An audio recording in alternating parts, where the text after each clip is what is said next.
ഇക്കാലത്ത് നമ്മൾ ഏറ്റവും കേട്ട ഒരു വാക്കാണ് ബോട്ടോക്സ് ഇഞ്ചക്ഷൻ എന്ന് പറയുന്നത്. എന്താണ് ബോട്ടോക്സ് ഇഞ്ചക്ഷൻ? മുഖത്തെ ചുളിവുകൾ മാറ്റുവാനും പ്രായം പെട്ടെന്ന് തോന്നിക്കുന്നത് കൺട്രോൾ ചെയ്യുവാനും ഇതിന് സാധ്യമാണോ?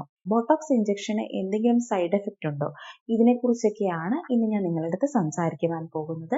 ഞാൻ ഡോക്ടർ അഞ്ജലി. ഇന്നത്തെ ഹെൽത്ത് ടിപ്സിലേക്ക് എല്ലാവർക്കും സ്വാഗതം. ക്ലോസ്ട്രീഡിയം ബോട്ടുലിനം എന്നൊരു ബാക്ടീരിയ പ്രൊഡ്യൂസ് ചെയ്യുന്ന ഒരു ടോക്സിൻ ആണ് ഈ ബോട്ടുലിനം എന്ന് പറയുന്നത്.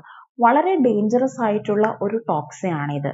ബോട്ടുലിസം എന്ന ഒരു അസുഖത്തിന്റെ മെയിൻ ഒരു കാരണമാണ് ഈ ഒരു ക്ലോസ്ട്രീഡിയം ബോട്ടുലിനം എന്ന ഒരു ബാക്ടീരിയ.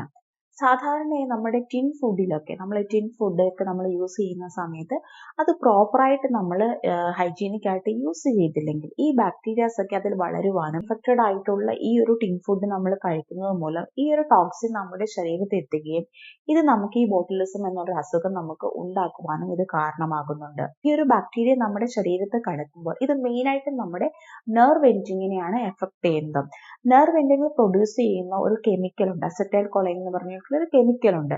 സോ ഇതിനെ ബ്ലോക്ക് ചെയ്യുകയും നമ്മുടെ നെർവ് എൻഡിങ്ങിൽ നിന്നും മസിൽസിലേക്കുള്ള പല സിഗ്നൽസും ഇത് ബ്ലോക്ക് ചെയ്യുകയും നമുക്ക് ഈ ഒരു അസുഖം വരികയും ചെയ്യുന്നു. വളരെ ഡേഞ്ചറസ് ആയിട്ടുള്ള ഒരു ബാക്ടീരിയ ആണ്. ഈ ഒരു അസുഖം ബാധിച്ചാൽ തന്നെ മരണം വരെ സംഭവിക്കാവുന്നതാണ്. മരണം സംഭവിക്കുന്നത് എങ്ങനെയാണെന്ന് വെച്ചാൽ നമ്മുടെ മസിൽസിന്റെ ആക്ഷൻസ് സ്റ്റോപ്പ് ആകുകയും ശ്വാസകോശത്തിലെ പ്രോബ്ലംസ് വരികയും ഇത് മരണത്തിലേക്ക് കാരണമാകുകയും ചെയ്യുന്നുണ്ട്. അതുപോലെ തന്നെ കൈകാൽ തളർച്ചയും പാരലിസിസ് പോലെ വരികയും ഒക്കെ ഈ ഒരു ബാക്ടീരിയ മൂലം ഉണ്ടാകുന്ന അസുഖത്തിന്റെ സിംറ്റംസ് ആണ്. ഡേഞ്ചറസ് ആയിട്ടുള്ള ഈ ഒരു ബാക്ടീരിയനെ പല സ്റ്റഡീസിന്റെ ബേസിസ് ചെയ്തിട്ട് ഇതിനെ മെരുക്കി ഒരു നമ്മുടെ മനുഷ്യന് പല എഫക്റ്റീവ് ആയിട്ടുള്ള പല അസുഖത്തിന് വേണ്ടിയിട്ട് യൂസ് ചെയ്യാൻ പറ്റുന്ന രീതിയിലേക്ക് ഇത് മാറ്റിയെടുത്തിട്ടുണ്ട്.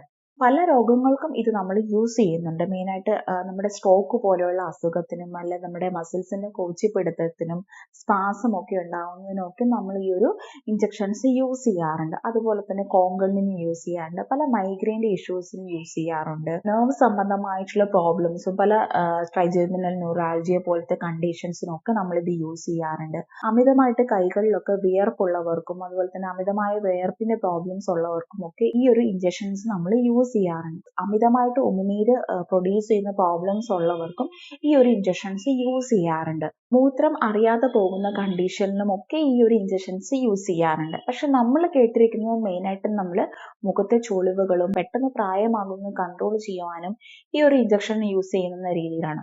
ശരിക്കും ഈ ഒരു ഇഞ്ചക്ഷൻ യൂസ് ചെയ്താൽ മുഖത്തെ ചുളിവുകൾ മാറ്റുവാൻ സാധിക്കുന്നതാണോ? ആക്ച്വലി ഈ ഒരു ഇഞ്ചക്ഷൻസ് നമ്മൾ കോസ്മെറ്റിക് പർപ്പസിലേക്ക് വരുന്ന സമയത്ത് ഈ ഒരു ഇഞ്ചക്ഷൻ നമ്മുടെ മുഖത്തെ പേശികളിലേക്ക് ഇഞ്ചക്ട് ചെയ്യുന്ന സമയത്ത് നമ്മുടെ മുഖത്തെ പേശികളുടെ പ്രവർത്തനം അത് സ്റ്റോപ്പ് ആവുകയാണ് ചെയ്യുന്നത്. നമുക്ക് പ്രായമാകുന്നതിനനുസരിച്ച് നമ്മുടെ പേശികളുടെ ഇലാസ്റ്റിസിറ്റി കുറയുകയും നമുക്ക് മുഖത്ത് പെട്ടെന്ന് ചുളിവുകൾ വരുവാനും നമ്മുടെ ഫേഷ്യൽ മസിൽസ് നമ്മുടെ സ്കിന്ന് വളരെയധികം തൂങ്ങി വരികയും നമ്മുടെ മുഖത്ത് അമിതമായിട്ടുള്ള ചുളിവുകൾ വരുവാനും ഈ ഒരു പ്രായമാകുന്നതിനനുസരിച്ച് നമുക്ക് വരുവാനുള്ള ചാൻസസ് ഉണ്ട്. സോ ഈ ഒരു ഇഞ്ചക്ഷൻസ് നമ്മൾ എടുക്കുന്ന സമയത്ത് നമ്മുടെ പേശികളുടെ പ്രവർത്തനം സ്റ്റോപ്പ് ആകുകയും അത് അങ്ങനെ ഒരു സ്ട്രെയിറ്റ് ആയ ഒരു അവസ്ഥയിൽ നിൽക്കുകയും ചെയ്യുന്നുണ്ട്. അതുകൊണ്ട് തന്നെ നമ്മുടെ മുഖത്ത് ചുളിവുകൾ നമുക്ക് അമിതമായിട്ട് നമുക്ക് കാണുവാൻ സാധിക്കുന്നതല്ല. പേശികളുടെ പ്രവർത്തനം ഇങ്ങനെ നിൽക്കുന്ന സമയത്ത് നമ്മുടെ ചുളിവുകളൊക്കെ മാറി മുഖം നല്ല ക്ലീൻ ആയിട്ട് ഇരിക്കുവാൻ നമ്മളെ സഹായിക്കുന്നതാണ്. ഇതിന്റെ ഒരു എഫക്റ്റ് എന്ന് പറയുന്നത് നമുക്കൊരു 6 മുതൽ 12 മാസം വരെ നമുക്ക് ലഭിക്കുന്നതാണ്. അതിനുശേഷം ഇതിന്റെ എഫക്റ്റ് കുറയുകയും നമുക്ക് വീണ്ടും നമ്മുടെ സ്കിന്ന് പഴയപടി ആകാനും ഇതൊരു കാരണമാവുന്നുണ്ട്. അതുകൊണ്ട് തന്നെ ഇത് റിപ്പീറ്റഡ് ആയിട്ട് ചെയ്താൽ മാത്രമേ നമുക്ക് അതിന്റെ ഒരു ലോങ് ലാസ്റ്റിംഗ് ആയിട്ടുള്ള റിസൾട്ട് നമുക്ക് ലഭിക്കുകയുള്ളൂ. സോ ഇങ്ങനെ റിപ്പീറ്റഡ് ആയിട്ട് ചെയ്യുന്നത് മൂലം നമ്മുടെ പേശികളുടെ പ്രവർത്തനം നമുക്ക് സ്റ്റോപ്പ് ആകുന്നത് മൂലം നമ്മുടെ മുഖത്തെ പല ഭാവങ്ങളും ഇല്ലാണ്ടാവുന്നുണ്ട്. യൂഷ്വലി നമ്മുടെ സെലിബ്രിറ്റീസും ആക്ടേഴ്സും ഒക്കെയാണ് ഇങ്ങനത്തെ ഇഞ്ചക്ഷൻസ് എടുക്കാറുള്ളത്. കാരണം ഇത് വളരെ എക്സ്പെൻസീവ് ആയിട്ടുള്ള ട്രീറ്റ്മെന്റ് ആണ്. സോ അതുകൊണ്ട് തന്നെ ചില സമയത്ത് ഇവരുടെ ഫേഷ്യൽ എക്സ്പ്രഷൻസും മുഖത്തെ പല ഭാവങ്ങളും ഇതെടുത്തതിന് ശേഷം ഇല്ലാണ്ടായെന്ന് പല ന്യൂസസിനും നമ്മൾ കേട്ടിട്ടുണ്ട്. ഈ ഒരു ട്രീറ്റ്മെന്റ് നമ്മൾ റിപ്പീറ്റഡ് ആയിട്ട് എടുക്കുന്നത് മൂലം ചില സൈഡ് എഫക്റ്റ് ചിലരിൽ നമ്മൾ കണ്ടുവരാറുണ്ട്. ശ്വാസം മുട്ടലിന്റെ പ്രോബ്ലംസും തലവേദന പ്രോബ്ലംസും അതുപോലെ തന്നെ പെട്ടെന്നുണ്ടാവുന്ന പനി, അതുപോലെ തന്നെ റിപ്പീറ്റഡ് ആയിട്ട് എടുത്തിട്ടുണ്ടെങ്കിൽ നമുക്ക് ഹൃദയ സംബന്ധമായിട്ടുള്ള രോഗങ്ങൾ വരുവാനും ഇത് കാരണമാകുമെന്ന് ചില റിസർച്ചുകളിലൊക്കെ പറയുന്നുണ്ട്. പ്രഗ്നൻസി ടൈമിലും ബ്രസ്റ്റ് ഫീഡിംഗ് ടൈമിലും നമ്മൾ ഒരിക്കലും ഈ ഒരു ഇഞ്ചക്ഷൻസ് എടുക്കുവാൻ പാടുള്ളതല്ല. ചില വിറ്റമിൻസും അതുപോലെ തന്നെ ബ്ലഡ് തിന്നിങ് മെഡിസിൻസ് ആയ ആസ്പിരിൻ ഒക്കെ എടുക്കുന്നവരാണെങ്കിൽ തീർച്ചയായിട്ടും ഒരു ഡോക്ടറുടെ നിർദ്ദേശപ്രകാരം മാത്രമേ ഇങ്ങനത്തെ ഒരു ട്രീറ്റ്മെന്റിലേക്ക് പോകാൻ പാടുള്ളൂ.